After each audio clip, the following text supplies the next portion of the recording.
All right, well, we will go ahead and get things kicked off here. Thank you so much for all taking time today to join us. I am Tracy Crackmeyer, Chief Relationship Officer here at Education Dynamics, and we are very excited to share the Beyond Benchmarks new state of enrollment management landscape information with you today. A couple of housekeeping items to kick things off. This webinar is being recorded and it will be sent out in the next couple of days to everyone who has attended. And if you have any questions throughout, please put them in the Q&A or in the chat box, and we'll make sure that we get to answer those. We've got some different places within the presentation where we'll stop to do that. And with that, I would like to introduce you to my extremely talented colleagues who will be taking us through the information today. Katie Tomlinson is our Senior Director of Analytics and BI, and Stephen Fisher is our Senior Manager of Market Research. Both of them are extremely involved in both the primary and secondary research that we do for the industry and on behalf of our clients here at Education Dynamics. So with that, I'm going to turn it over to Katie real quick to talk about the methodology.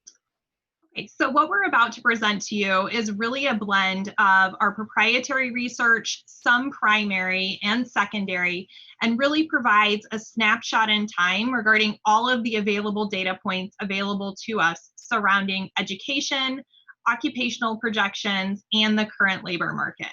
And as we all know, the data is changing on a daily basis, and unfortunately, we don't have that crystal ball to project the future.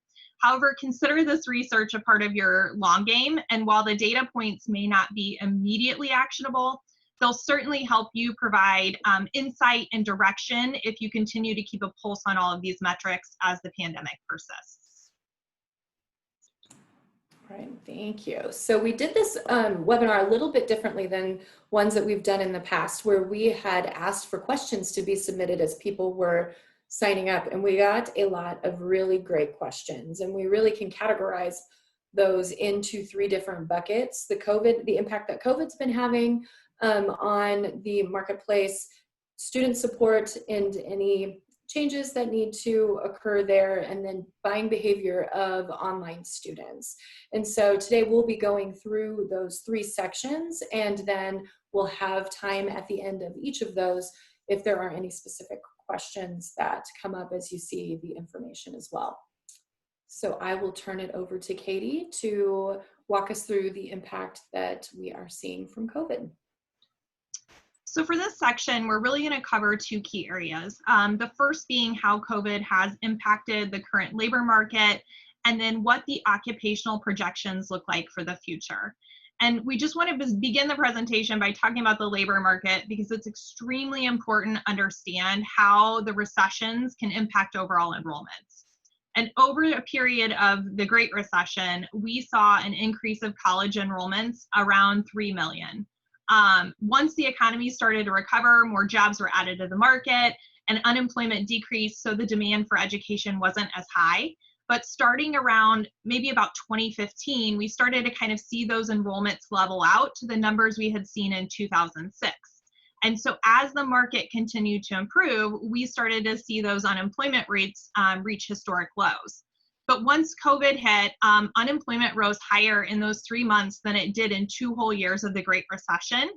And while the story seemed to be that undereducated individuals had been most impacted overall in total in unemployment, those holding a degree have also been impacted, and some quite significantly. The current unemployment rates are sitting pretty close to the peaks of what we saw during the Great Recession, indicating we're still in pretty uncharted territory. And just taking a look at year-over-year June unemployment by educational attainment rate, those holding less than a high school degree have seen an increase of year-over-year unemployment of 234%.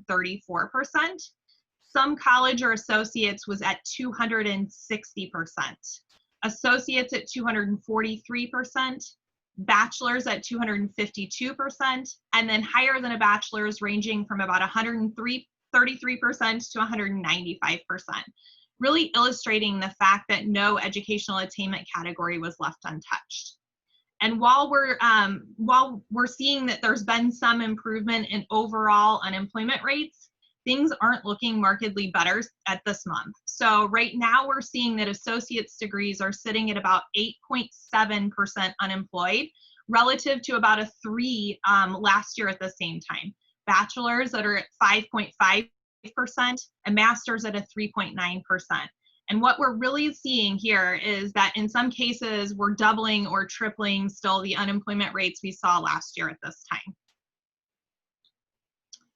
The next thing that's important to this story is just the recovery rate. So in June, the Dallas Fed put together some unemployment rate recovery scenarios, and none of them looked particularly favorable.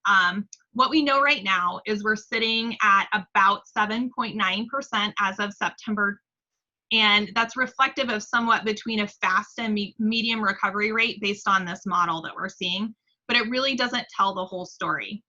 And in September, we saw that the number of permanent jobs that were lost increased by another 400,000, which brings the total to 3.9 million. And strategists are continuing to project that we're going to see this figure rise. So really, in reality, things are worse than they seem. And even though the unemployment rates continue to look like they're improving, we're really still far from recovered. The other thing that's important is to look at how the impact has varied across different regions. So on the left-hand side, what you're looking at is the net change in unemployment rates by state. And this is as of May 2020. And on the right, you can see the differences we experienced by state in total job posting volumes, March through May of 2019 versus March through May of 2020. And what we know about the future is really that the data suggests here that metropolitan areas that are really dependent on energy, tourism, leisure, hospitality, are likely to suffer more and for longer, while those dependent on industry, agriculture, professional services will likely recover more quickly. And recovery has really been dependent on infection rate. And the states that are really kind of back to normal or closer to back to normal are places that have and continue to have the lowest COVID counts. So you really want to keep this in mind as you continue to consider program portfolio performance and how the live labor market can impact the overall needs and demands of the future. The good news is that we're seeing continuity in the composition of the labor market. So specifically, if you take a look at bachelor's degrees, while the total job postings are down, the same occupations that were most in demand last year are also persisting through this year in the same composition of demand. So that includes positions such as software developers, RNs, computer occupations, accounting, management analysts. And this really translates into the idea that there hasn't been a seismic shift for the top occupations for individuals that are in high demand industries. So in theory, if your portfolio aligns with the demand of last year, you should still be in good shape. Next, we want to talk a little bit about current job holders. So as the pandemic persists, they're pretty uncertain about their futures and really about the labor market in general. And at the start of the pandemic, Strata Education Network issued an ongoing study to understand how COVID was impacting the job market. And what they found was a majority of the workers are still really worried about losing their job as a result of COVID.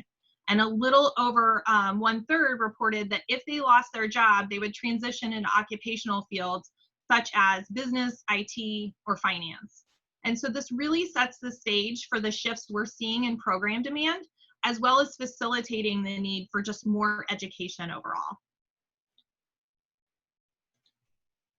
And the next one is so that as also what we know is that some occupations are actively shrinking and projected to almost disappear over the next 10 years.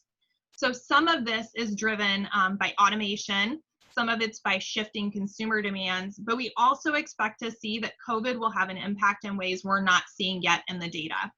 And based on the 2028 BLS projections, we know that secretaries, fabrication, cashiers, tellers, a lot of retail will be most impacted by the total job volume erosion. But as we gather more data surrounding COVID, we may find that more occupations fall victim to this crisis.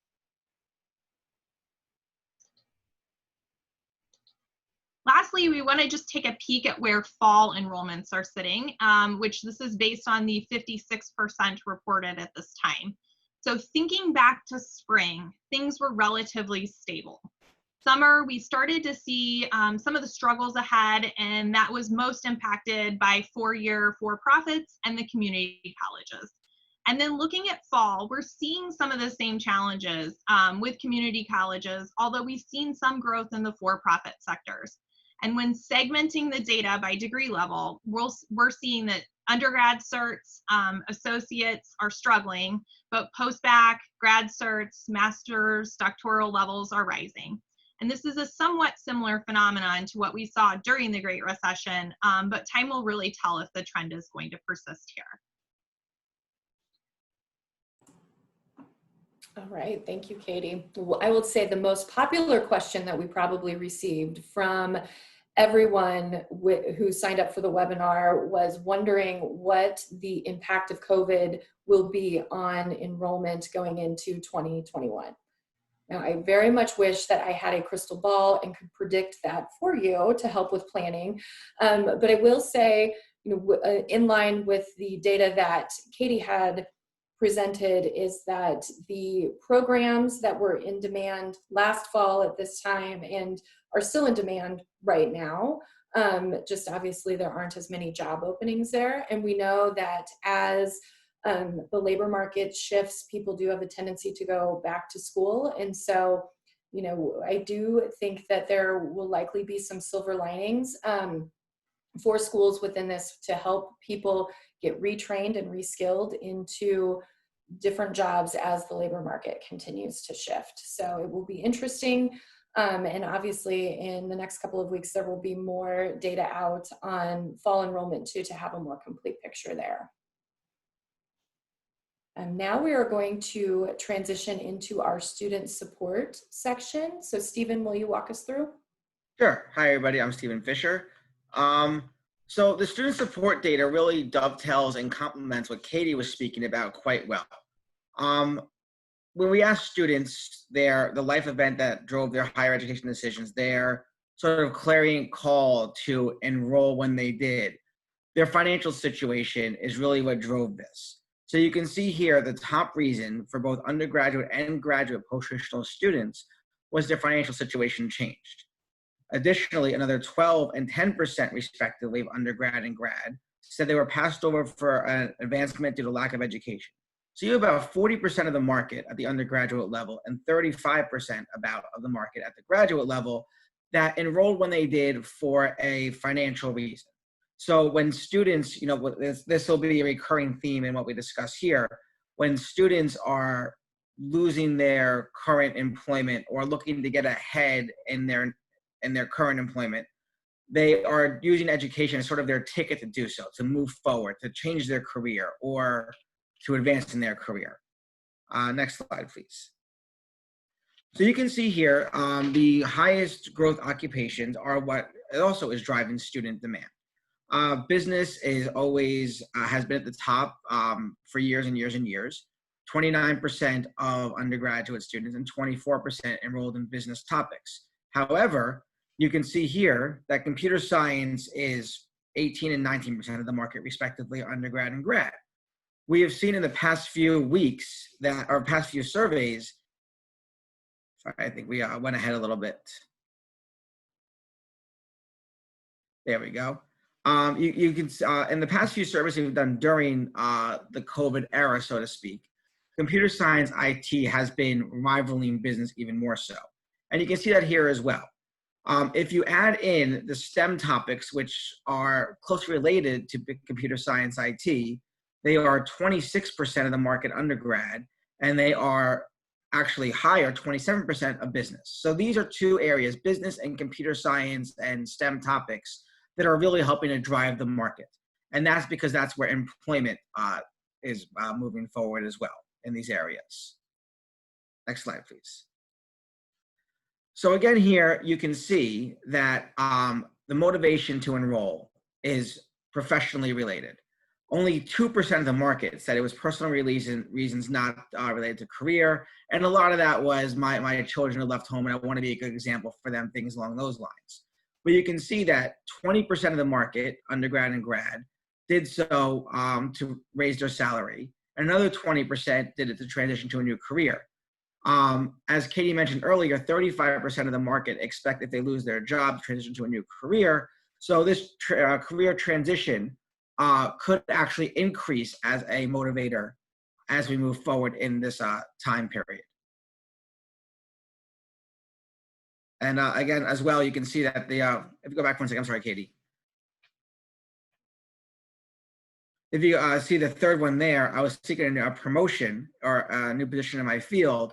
Again, that speaks to the clarion call earlier, their transition, their trigger moment that they wanted to move forward in their career as well. So those who are staying in their careers want that degree, specifically more so graduate than undergraduate, to move forward in that career, to take that next leap in their professional life. So again, you can see here that students expect to have a career-related outcome. Only 16% and 14% respectively, undergrad and grad, did so for have a personal enrichment motivation when asked straight on their answer. 33% of undergraduate students and 55% expect to change their current job or career with their educational goals. 50% of undergraduate students want to advance in their career, and another 30% of graduate students want to advance in their career. So what does that mean? That means that, again, the institutions should be speaking to this and saying that this is going to be your ticket to your next step in your career, be it the same field, a different field, a new career, same career. This is what it's going to take to do it. Additionally, they want to do it rather quickly.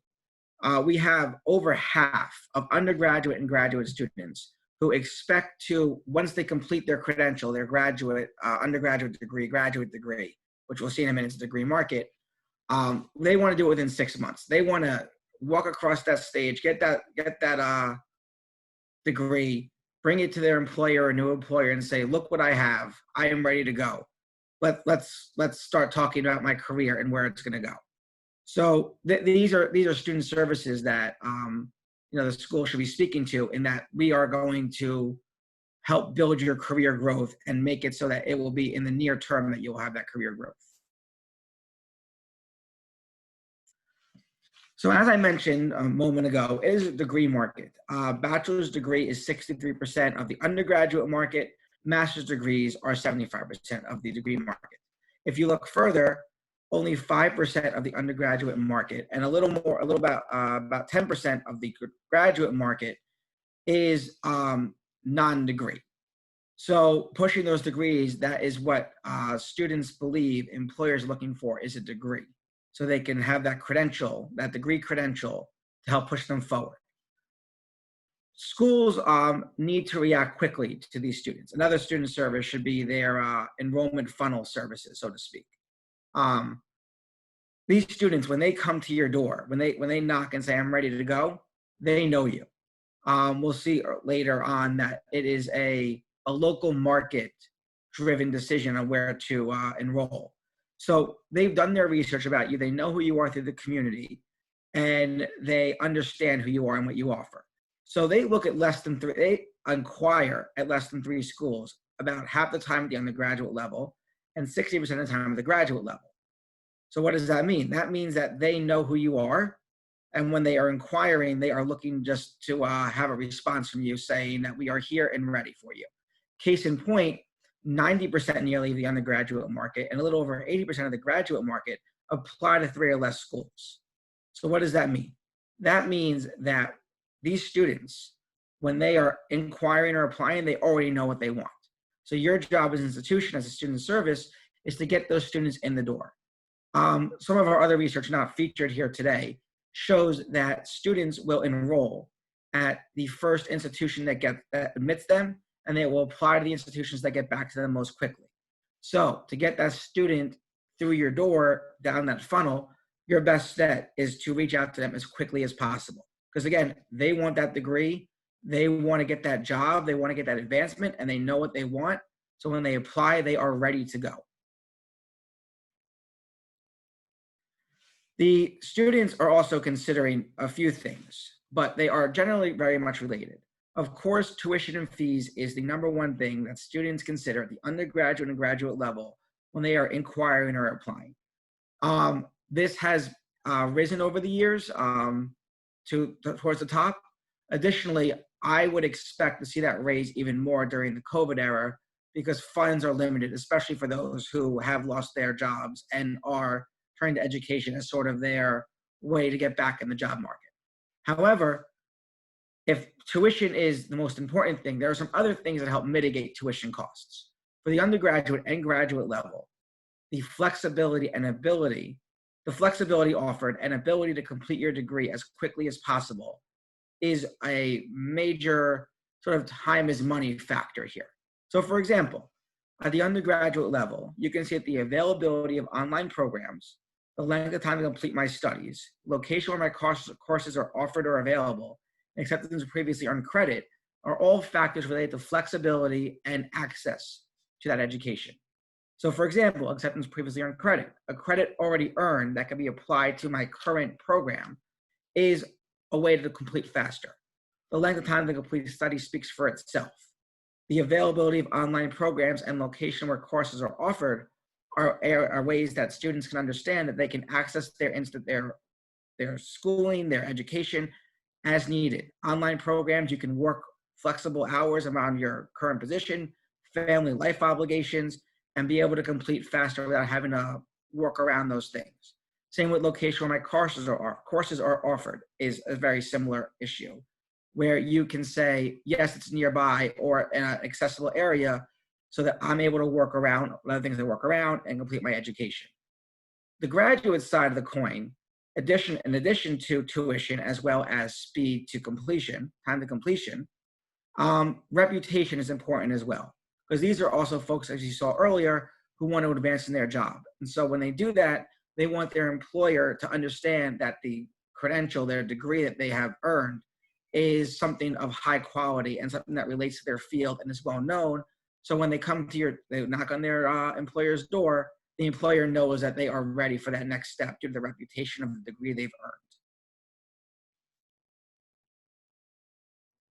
So any questions for some discussion?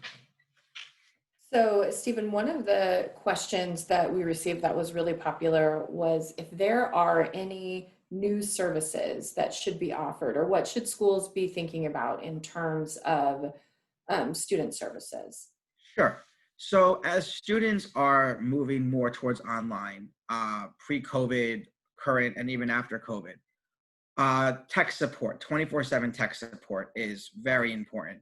As I mentioned earlier, these students want their fast time to completion and they want to study when and where they can. So if they hit a snag, some sort of technology issue while they're studying, they want that be able to be rectified as quickly as possible so they don't have to wait until the next day or later in the day when they have more free time. So tech support is important. The availability of professors and other faculty and staff for advising online is important. We see that more and more where they are looking for that advising, as well as online resources, bookstores and online office hours are really helpful. So students can still get that touch and feel of being at an institution, especially the ones who are now going to move to online because they are forced to or because they see that it works for them and able to move forward with it. Great, all important stuff. Any other questions? Okay, well then we'll move to online students, and Katie, kick us off here. We just want to give you a little bit of a view of the marketing data that we're seeing and how COVID has really impacted traffic and inquiries that we're seeing over the year. So what we're seeing so far is that overall organic traffic has been increasing. And the demand for online education, specifically those online modified keywords, continues to grow in paid search. So both channels have really seen strong inquiry volume since June. But initially, we saw some lower conversion rates earlier in the pandemic, indicating there was some hesitancy amongst prospective students. And we really saw a rebound going into Q2 and Q3 of this year. And then it's also important to point out that the organic growth is really critical as cost per clicks and cost per inquiries. The impacts overall are being felt in the paid channels. And we're really seeing an influence there in those cost pers because there's rising costs, one, due to the pandemic uncertainty, and two, because we've got a lot of political spending going on right now. So students study. This is we'll talk about here how students are the market and what the market looks like in terms of distance.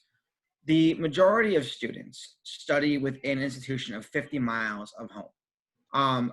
That being said, this is about knowing your market.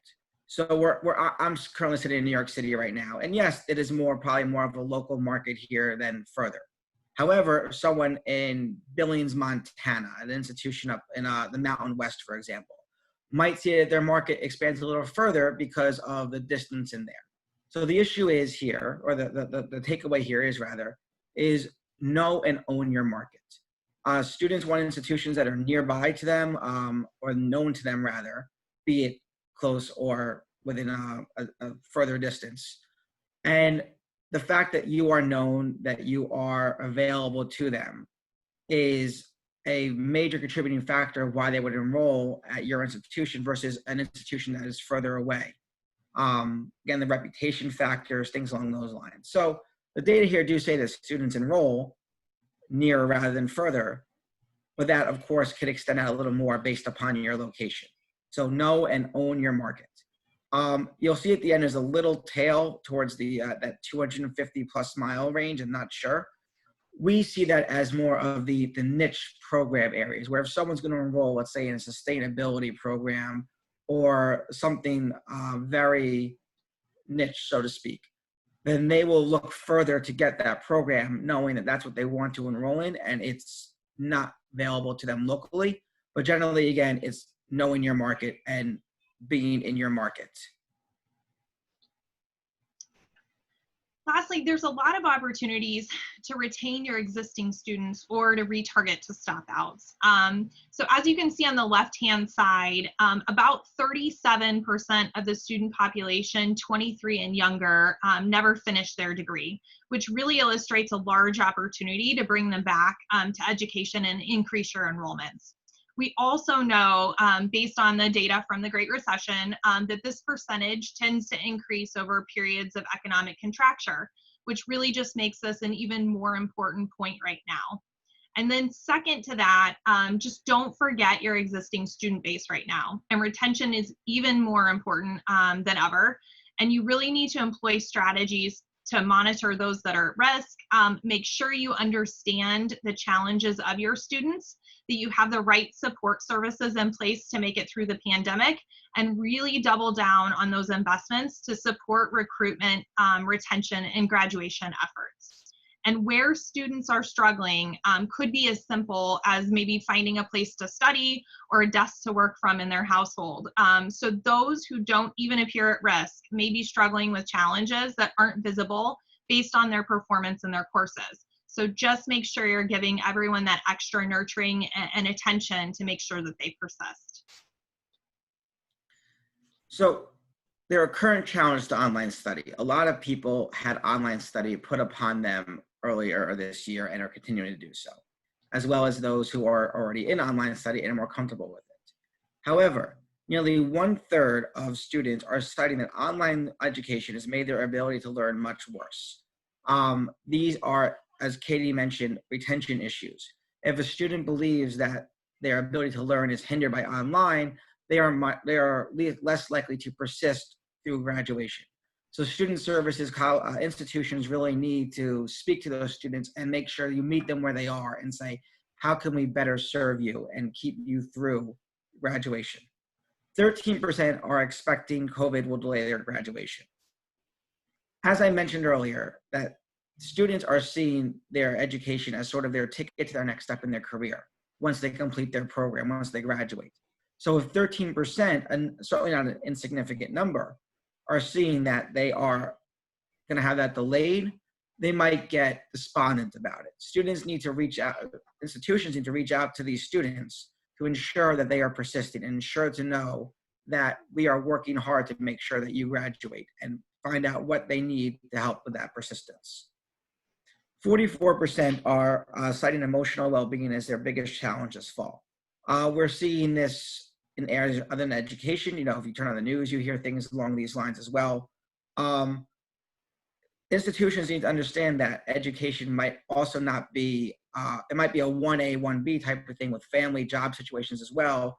So again, those student services that are advising need to be proactive in ensuring that they reach out to students to make sure that they are able to have the other services they need to move forward and support them as well.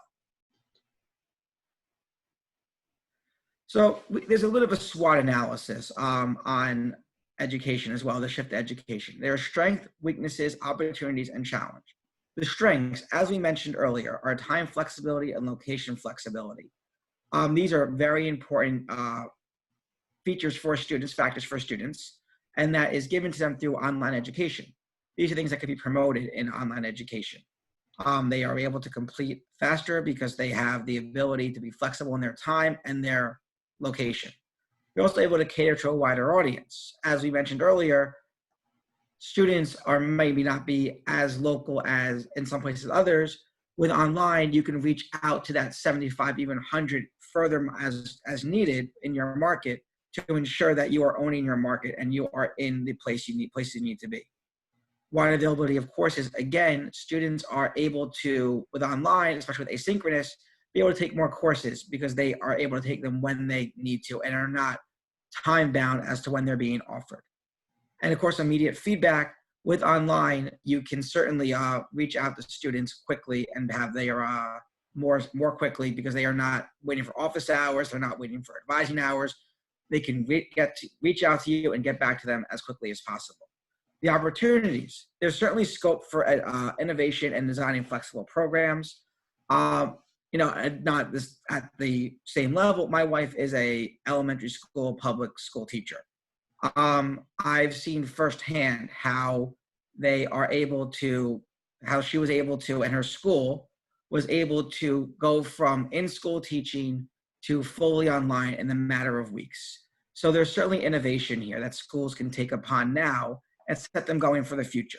Start setting those online education systems now as needed, and simply they're there for when the pandemic ends. So when we move back to a situation where students have the choice of hybrid online or classroom, online is available to them as well. That's the same thing with the programs as well. You can help design asynchronous programs that students might want, or synchronous programs as needed. This also helps strengthen the problem-solving skills of institutions. Again, massive problem. This was flung upon us very quickly, and the adaptation that was implemented was certainly remarkable. As it goes on, more problems will occur, and problem-solving skills will persist. Users can be of any age. We have seen through many studies that students who are traditional age students would certainly also benefit from online education. I think of a story. I was on a flight one time, and there was a flight attendant who was about 20 years old who was going to school.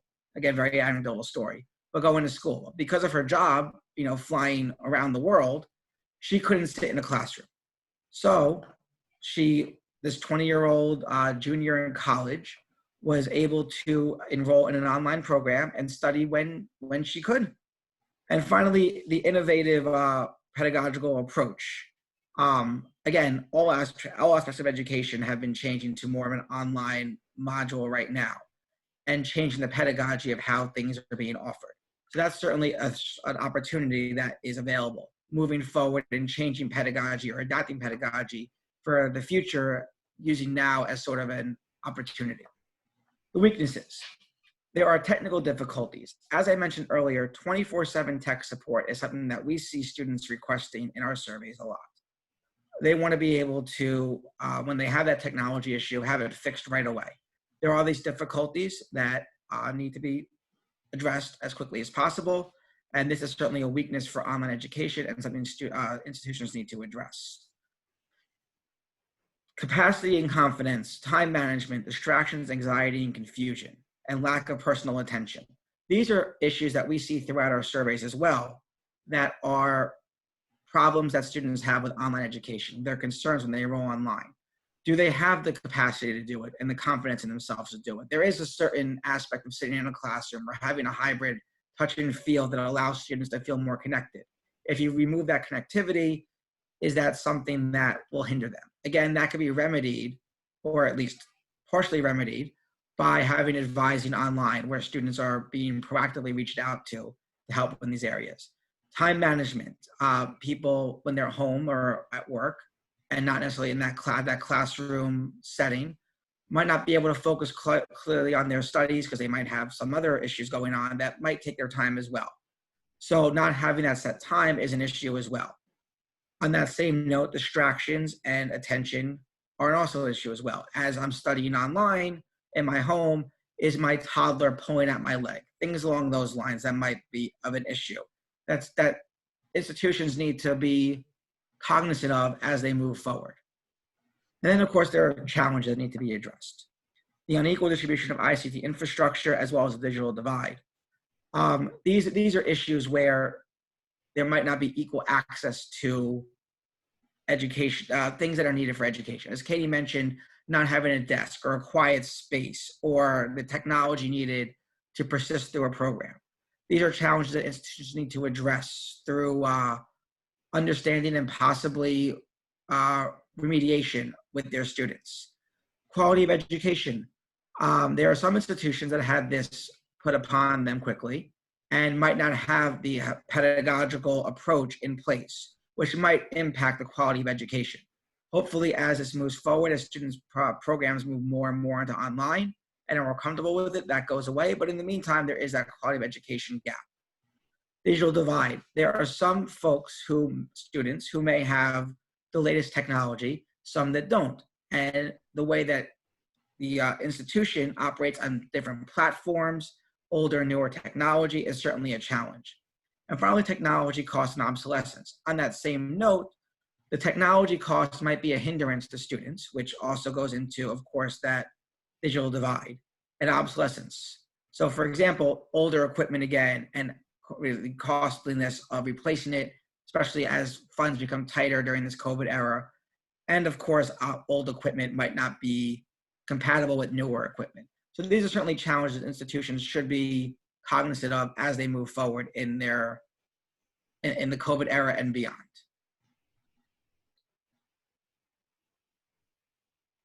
All right, one quick question, Katie, for you. There's lots of chatter in the marketplace right now about the poor experiences that people had when they had to kind of abruptly shift to online learning, whether that's at the undergraduate level or, like Stephen had referenced, in K through 12, where some places really got it right and there were struggles for others. Do we think that this is going to cause future issues for online enrollment overall? Overall, it's possible, Tracy. And what we're seeing with our clients and partners are the schools who already had online programs and could quickly kind of shift into this model full time definitely had the advantage. And those of us who kind of had to experience the K through 12 situation, or where Zoom was really the definition of online in the spring, it was really a bad experience.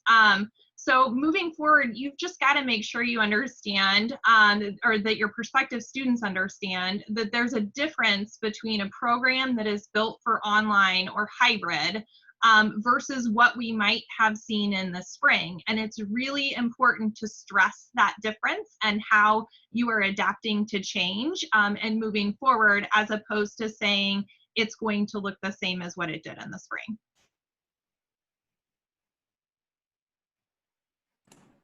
Thank you. And then we got a question regarding the SWOT discussion on opportunities, elaborating a bit on how institutions might collaborate in a more meaningful way with private or public sector organizations. Stephen, do you have any thoughts on that? Sure. I know this has been done. I know here in New York City, there was a drive for technology providers and for internet providers to help lower income students have the technology to persist in online education at the secondary and elementary levels.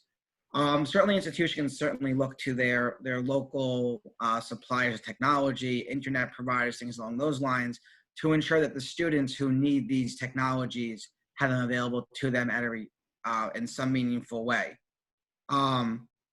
So, for example, reaching out to the local, let's say, ISP and saying, hey, we have students in this area that might need this, or setting up some sort of payment plan that is worked through the institution to sort of bridge that gap. So certainly there are ways that that could be done. Absolutely. Another question or a comment that we had is, I'm surprised to see that tactile academic programs and lab-based majors were not listed as challenges on the SWOT, and would say we definitely agree with that. That was something that was a very difficult pivot for a lot of different institutions to have to make. And even, you know, with any of the healthcare based programs, some of the extern sites or clinical sites not allowing students in. And so that was, I would say, a place where that had many scrambling. And we were surprised to not see some of that come up more popularly in that. Any other questions? All right. So in terms of key takeaways and things that we had talked about, just again, continue to adapt your planning around the student and focus on serving the student. Every time the student is at the center of the decisions that we make, typically the decisions are positive ones, and understand that those needs and preferences are likely continuing to change as there is just a lot of pressure in the external environment. Value is still one of the key reasons why people are going back to school. And so making sure that you're evaluating tuition, how much time it's taking people to go, can they get any sort of credit for work history, life experience, competency-based type programs, but really just making sure that the student is going to get out of the program what they want. And we know that those motivations are typically to enter into a new career or get promoted and make more money in the job that they're at. Thinking local, making sure that your audience in the market that you're in understands the programs and the portfolio that you have to offer, and making sure that you are meeting the needs with those programs on employment trends and labor trends in the marketplace. Buying local goes and expands across nearly every single vertical. And then as you are continuing to look at programs and how to continue to evolve your program portfolio, making sure that those are aligned with high demand career outcomes, and watching how that will continue to change as there are more changes within the labor market. And then just to give you all a quick heads up, in January of 2021, we are going to be releasing our Marketing Beyond Benchmarks report. So this is going to give you information regarding performance benchmarks across the entire student journey. A lot of interesting trends and recoveries have happened during calendar 2020. So we are looking forward to sharing that information with all of you. And if there are no further questions, we just want to thank you for your time and hope that you have a wonderful rest of your day. Thank you.